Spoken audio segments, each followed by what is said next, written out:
के लिए सेफ्टी के हिसाब से बहुत अच्छा है। लेकिन ये स्क्रैच रेजिस्टेंट है जो कि बहुत अच्छी बात है। और 201 मीटर की रेंज, काफी अच्छे रंग निकल के आते हैं। कैसे हो भाई, स्वागत है अगली वीडियो में। तो आज टेस्टिंग करेंगे एवरीडी DL 101 की। काफी टाइम से रिक्वेस्ट आ रही थी और अमेजोन पे भी बहुत पॉपुलर है। और to be honest first look में मेरे को काफी अच्छी लाइट लग रही है। सो फुल टेस्टिंग करेंगे, लूमन रेंज सब निकालेंगे एंड आई होप वीडियो आपको पसंद आएगी। चलिए शुरू करते हैं। पैकेजिंग की बात कर ले तो ब्लिस्टर पैक में हमें लाइट मिल जाती है। ये ऐसे स्लाइडिंग वाला हिसाब है। फिर कुछ चीजें दे रखी है, Eveready DL 101, type B charging, fast charging. पीछे को टेक्निकल डिटेल्स दे रखी है जो अच्छी बात है। LED 3 volt 350 मिलियम pair, 120 lumen, side light 2 वाट 25 लूमन। ये सारी चीजें हम चेक करेंगे। फास्ट चार्जिंग 3.5 घंटे, type B charging port, indicator और ये कुछ लीगल इन्फो। पैकेजिंग खोल लेते हैं। अंदर मिल जाती है हमारे को माइक्रो USB केबल। केबल की क्वालिटी अच्छी है, सारी पिंस हैं। लाइट निकाल लेते हैं। बिल्ड की बात करें तो पूरा प्लास्टिक बॉडी में हमें लाइट मिल जाती है। ये एक सील दे रखी है, इसको हटा देते हैं। सामने से देख लेते हैं। ग्रेनुलेटेड बेजल, एवरीडी की ब्रांडिंग, यहाँ पे DL 101, डू नॉट पॉइंट और ये बटन। ये ग्रीन थीम मेरे को काफी अच्छी लग रही है, ब्लैक और ग्रीन का कॉम्बिनेशन। ये आपकी साइड लाइट, ये फ्रंट लाइट, ये सील लगा रखी है। माइक्रो USB का सॉकेट और इसी के साइड में इंडिकेटर लाइट, पॉकेट क्लिप और मैन्युफैक्चरिंग 425। प्लास्टिक की क्वालिटी मेरे को काफी अच्छी लगी, फ्लेक्सिबल मतलब सॉफ्ट प्लास्टिक है तो छोटे मोटे ड्रॉप्स को ये आराम से सह लेगा। लेकिन जो सीम्स है, सीम्स में काफी विजिबल गैप है तो सीम्स में और रिफाइनमेंट हो सकती है। 106 mm लंबाई, 29 mm हेड की मोटाई, 34 mm बॉडी की मोटाई, 48 ग्राम वेट। ओवरऑल प्राइस के हिसाब से मटेरियल्स रीजनेबल है, बस थोड़ा जॉइंट्स को और रिफाइन किया जा सकता है। UI की बात करें तो सिंगल बटन ऑपरेशन है। एक स्लाइडिंग स्विच मिल जाता है। सामने करने से फ्रंट लाइट जगती है और पीछे करने से साइड लाइट, सेंटर में करने से ऑफ। मैकेनिकल स्विच है तो किसी भी तरह का पैरासिटिक करंट नहीं है। और ऑफ स्टेट में हम इसको मैकेनिकल लॉकआउट भी कह सकते हैं, जिसका मतलब ये पॉकेट में या लगेज में अपने से ऑन नहीं होगी। ऑप्टिक्स की बात करें तो सामने 21 mm का ग्लास लेंस मिल जाता है। लेंस पे किसी भी तरह की कोटिंग नहीं है, लेकिन ये स्क्रैच रेजिस्टेंट है जो कि बहुत अच्छी बात है, क्योंकि इस रेंज में मोस्टली प्लास्टिक लेंस मिलते हैं जो 1-2 महीने में स्क्रैच से खराब जाते हैं। लेंस के नीचे मिल जाता है आपको एक स्मूथ रिफ्लेक्टर, जिसके सेंटर में लगी हुई है एक डोम्ड SMD LED। रिफ्लेक्टर की क्वालिटी ठीक ठाक है, कुछ स्क्रैचेस और लाइन देखने को मिलते हैं, लेकिन प्राइस के हिसाब से ठीक है।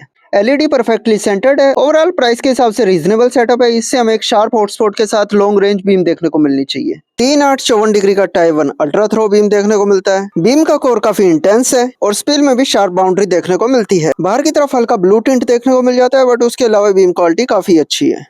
साइड लाइट में 160 डिग्री मैक्स का टाइप 5 अल्ट्रा फ्लड बीम देखने को मिलता है। हल्का वॉर्म टिंट है जो आंखों को काफी अच्छा लगता है और बीम में किसी भी तरह के आर्टिफैक्ट्स नहीं है। फ्रंट लाइट में हमें मिलते हैं 110 लूमन, 10,134 कैंडेला और 201 मीटर की रेंज। साइड लाइट में हमें मिलते हैं 76 लूमन, 41 कैंडेला और 13 मीटर की रेंज।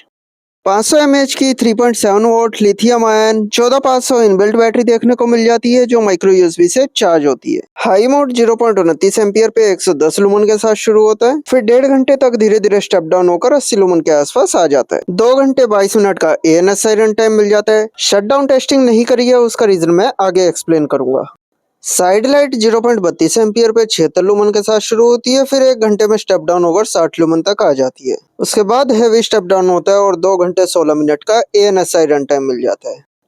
एक मेजर इशू ये है कि लाइट अपने से बंद नहीं होती है, LED डिम होती जाती है जब तक वो दिखाई देना बंद ना हो जाए, लेकिन सर्किट कट नहीं होता है। बैटरी ओवरली डिस्चार्ज होती रहती है जो कि सेफ्टी के हिसाब से बिल्कुल भी सही नहीं है। एक एवरेज पर्सन को ये सारी बातें पता नहीं होती है। मान लीजिए कोई स्टूडेंट इसकी लाइट में पढ़ते पढ़ते सो गया 3-4 घंटे बाद, या कोई काम करते करते भूल गया, तो ये चलता रहेगा, सर्किट ऑन रहेगा, बैटरी ओवरली डिस्चार्ज रहेगी, सेफ्टी के लिए बहुत खराब है। देखिए इसकी बंद करके वोल्टेज हम देखते हैं 2.41 हो चुकी है।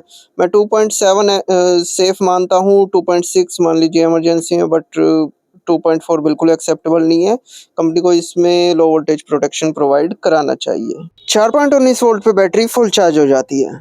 चार्जिंग के समय व्हाइट लाइट जलती है और चार्जिंग फुल होने पे लाइट बंद हो जाती है। 1.2 वोल्ट के आसपास मैक्सिमम चार्जिंग होती है। 47 मिनट में 50%, 1 घंटा 40 मिनट में 90% और 2 घंटा 42 मिनट में बैटरी फुल चार्ज हो जाती है। लाइट के थर्मल्स भी काफी अच्छे निकल के आए हैं। चार्जिंग या किसी भी मोड में किसी भी तरह की हीटिंग नहीं है।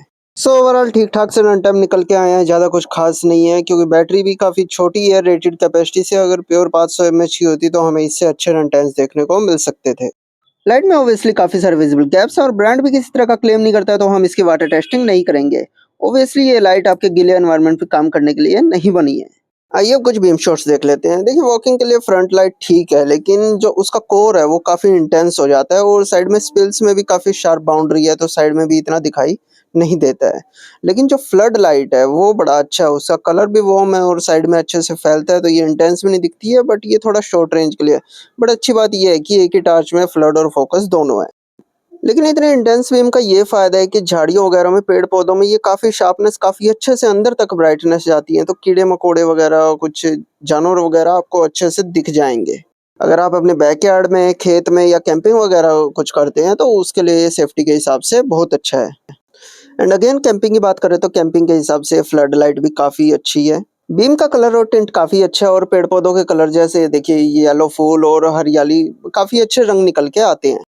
आइए अब थर्ड पर्सन में देख लेते हैं। तो देखिए जैसे मैं कह रहा था कि कोर काफी शार्प और इंटेंस है इसका, और स्पिल जो है स्पिल साइड में थोड़ा मिलता है, बट उसका भी एक शार्प बाउंड्री मिलती है, तो उसके कारण मेरे पैरों तक कोई लाइट नहीं जा रही है। लेकिन अगर आप अपने टॉर्च को आने जाने के लिए, एक अच्छे रास्तों के लिए यूज कर रहे हैं, तो वही पैरों के आसपास लाइट आना सेफ्टी के लिए बहुत जरूरी है।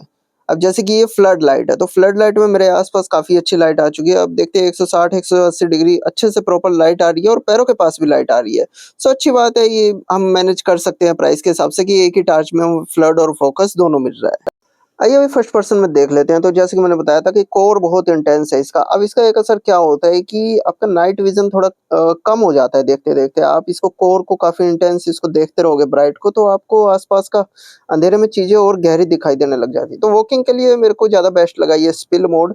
ठीक है, ये इवन है, आपकी आंखों पे जोर भी नहीं पड़ता है और मतलब 15-20 फीट की दूरी पर आराम से दिखाई देता है। और पॉकेट के लिए तो आप पॉकेट में इसको लगाकर इजिली चलते समय यूज कर सकते हैं। तो भाई ओवरऑल बैटरी और ड्राइवर में थोड़ी सी इंप्रूवमेंट की जरूरत है, बाकी ये मेरे को बहुत अच्छी लाइट लगी। बाकी आपको कैसे लगी नीचे कमेंट्स में बताओ, और अगली टास्क कौन सी टेस्ट करनी है वो भी नीचे कमेंट्स में बताओ। और वीडियो अच्छी लगी तो लाइक, शेयर और सब्सक्राइब जरूर करना। सब मिलते हैं अगली वीडियो में, तब तक के लिए stay safe, stay healthy, see you next time, bye bye.